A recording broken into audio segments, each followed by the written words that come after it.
Escala en París, Jordi Bataller. Buenas tardes a todos y bienvenidos a Escala en París. Este miércoles se presenta en el Instituto Cervantes de la capital francesa y en colaboración con la Embajada de Ecuador, aquí en Francia, el libro Fauve, Fieras, se podría traducir en castellano, del poeta ecuatoriano Ramiro Oviedo, que ha editado en Francia las ediciones Corpus, que se podría traducir como Cuerpo Pulga. Y precisamente para hablarnos de este compendio y de su brillante trayectoria en el mundo de la poesía, Ramiro Oviedo ha sido tan amable de venir a nuestros estudios. Buenas tardes. Buenas Ramiro. tardes, Jordi. Gracias por la invitación. No, es un placer tenerte aquí entre nosotros. Permíteme, Ramiro, que explique antes que nada que has nacido en la localidad de Chambo, provincia de Chimborazo, en 1952, y que he leído que tu interés por la literatura nace a una muy temprana edad como una cuestión de higiene provocada por un temblor de tierra. ¿Qué pasó? Veo que has leído mis trabajos. Bueno, en verdad, la inclinación, más que inclinación, es una necesidad terapéutica, vamos a decir. Lo que pasa es que en el pueblo este de Chambo, donde yo nací, que es el mundo rural de la provincia de Chimborazo, al pie del volcán, no había, cuando yo tenía 5 años de edad, 4 o 5 años, no había servicios higiénicos, sino una especie de un pozo séptico. Había que ir hasta allá a la huerta y ese pozo estaba atravesado por una tabla considerable que atravesaba de un lado a otro el pozo, y entonces había que irse allá a hacer sus necesidades. Una noche después de nuestra cena campesina, rural, decidí ir al pozo séptico. Y era una bella noche llena de estrellas. Me senté, empecé a mirar las estrellas, escuchando el croar de las ranas. En un momento dado parecía que estaba bailando un vals, ¿no? Y me sorprendió porque dije, qué extraño, esto no es común. Y en efecto no era ningún vals, sino un temblor de tierra. Y me caí. Era casi un terremoto. Y me caí en ese hueco de mierda. La gente en mi familia no se habían percatado de nada, pero tal vez los berrinches y el llanto que yo habré echado hizo despertar a los vecinos. Los vecinos vinieron a casa, me recuperaron, me bañaron y bueno, a partir de ahí yo tengo la impresión que apesto a la mierda de todos los demás, no solo la mía. Y la escritura es una... Y la escritura es una manera es un duchazo obligado para mí. Hola. Te limpia de ese recuerdo. Según tus propias palabras, tus padres te llevan a Quito y te metieron preso en un seminario. ¿Te sentías prisionero en ese seminario? Completamente. Lo que pasa es que mis padres tenían 10 hijos y los medios económicos no eran suficientes para responder a la educación de todos. Y entonces, ¿qué pasó? Que un día jugando fútbol en la calle, en la Plaza 24 de Mayo, una monjita francesa enorme, ¿no? Me estaba esperando, yo jugaba fútbol allí, y me dice, yo te he seguido la pista durante varios días y veo que parece que no tienes casa. ¿Tú qué haces aquí todo el tiempo? ¿No tienes familia o qué? Bueno, le conté un poco mi historia. Dijo, ¿qué vas a hacer cuando terminas la escuela? Le conté todo, le llevé a mi casa a insistencia de ella, le presenté a mi mamá y entre ellas negociaron algo. ¿Cuál? Llevarme a un seminario, porque mi madre no tenía los medios para pagarme un colegio como era debido.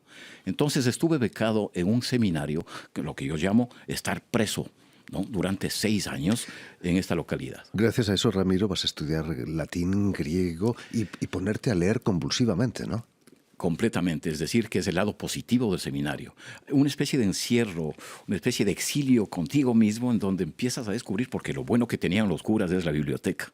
Una rica biblioteca, y ahí descubres. Todo el rato que empiezas a leer no paras nunca. Lo único que había que hacer en ese seminario o que podías hacer es leer como loco, como si se acabara el mundo, o jugar fútbol a las 5 de la tarde. También jugabas a fútbol. También me jugaba.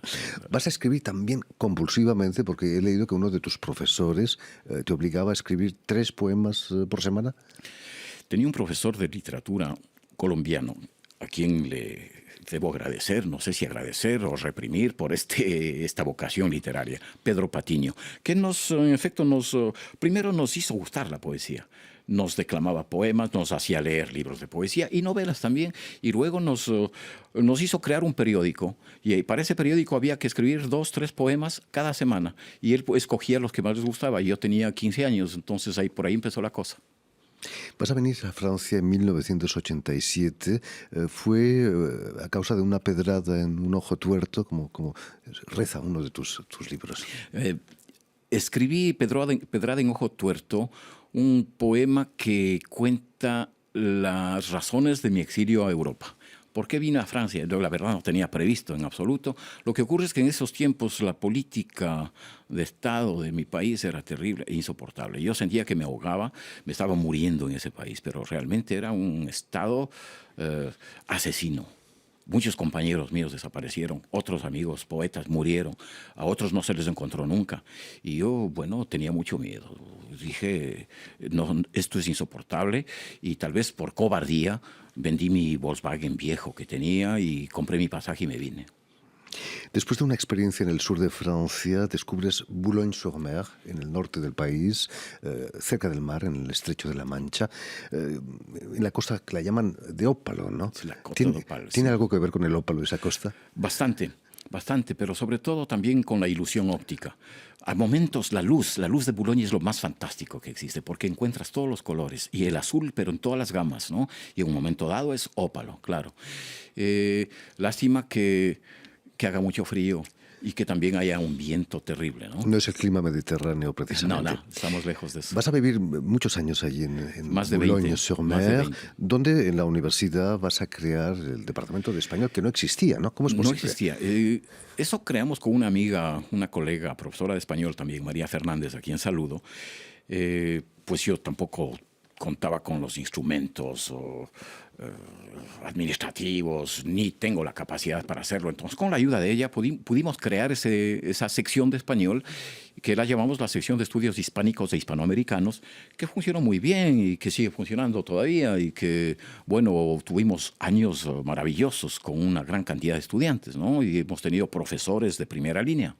Gracias a ti, tus estudiantes pudieron encontrarse con grandes poetas, grandes escritores, ¿no? Organizamos lo que se llamaban los encuentros de poetas francófonos e hispanófonos, y aprovechando la ayuda un poco de la Maison des Écrivains de París, la ayuda publicitaria del el diario de Boulogne-sur-Mer, La Voix du Nord, el apoyo financiero un poco de la universidad, logramos construir eso y tenerlo durante 12 años seguidos, y han venido poetas de primera línea, ¿no? Entre ellos Carlos de Mondadori, a quien tengo una admiración enorme, el propio Jaume Pont, poeta catalán de primera línea, hemos tenido Serge Pey, Daniel Viga, en fin, la lista es larga, ¿no? de poetas extraordinarios, Jean-Pierre Berguin, se me viene a la cabeza este momento.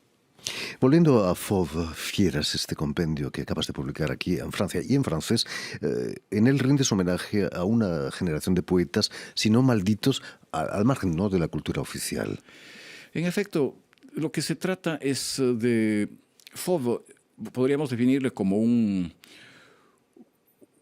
interpretación de la escritura, una manera de entender la escritura, y también una manera de explicar el precio que pagan ciertos artistas por llegar a ser lo que quieren ser. En este caso, Marilyn Monroe, Panero, y en el último caso, todos esos jóvenes poetas de mi país, muchos de los cuales desaparecieron, otros que terminaron suicidándose, u otros locos completamente. Entonces, Fauve es el libro de los jóvenes que caen en la desmesura, en el exceso, en este intento de ser lo que quieren ser, vivir como poetas, lo que pedía Bolaño. Estamos viendo imágenes de Marilyn Monroe. Hemos descubierto hace muy poco que era una gran intelectual, ¿no? No solamente un Leía cuerpo. enormemente. Tenemos un cliché que nos dan de Marilyn Monroe, ¿no? De la actriz 100% manipulada por el cine, de acuerdo, pero un poco como Brigitte Bardot, la tontita de servicio, ¿no? Nada que ver. Marilyn es una mujer, primero, muy inteligente, y segundo, muy curiosa. Y eso es lo que le lleva a leer y a leer y a leer y a ser lo que fue, ¿no? Una mujer de primera línea también. Rindes homenaje en tu libro a Leopoldo María Panero, gran poeta español, que murió hace unos años, Sí. después de 40 encerrado en instituciones psiquiátricas. Eso de que de poeta y de loco todos tenemos un poco, ahí se cumple, ¿no? Bueno, Hay que estar loco para ser posiblemente, poeta. tal vez un poquito. Yo creo que también es un otro cliché, ¿no? Porque de poeta, de músico, poeta y loco, todos tenemos un poco, eso es lo que se dice, pero creo que hay muy pocos poetas que tienen la poesía dentro. Y es el caso de Panero, y el caso de algunos, la lista sería larga también, pero en mi libro lo que quiero es que es un poema polifónico, porque hay varias voces de varios poetas españoles, ¿no? De todo, contemporáneos de él, amigos de él, gente que le admiró.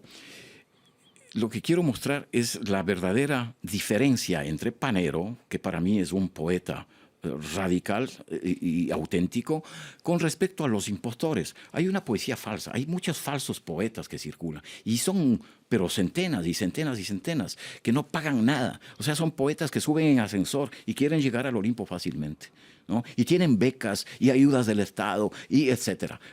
Por ahí no es, se lo digo a los poetas. Hay que dejarse la piel Hay para que ser... pagar la piel, hay que dejar, hay que mostrar la piel. Es un ejercicio de tauromaquia, ¿no?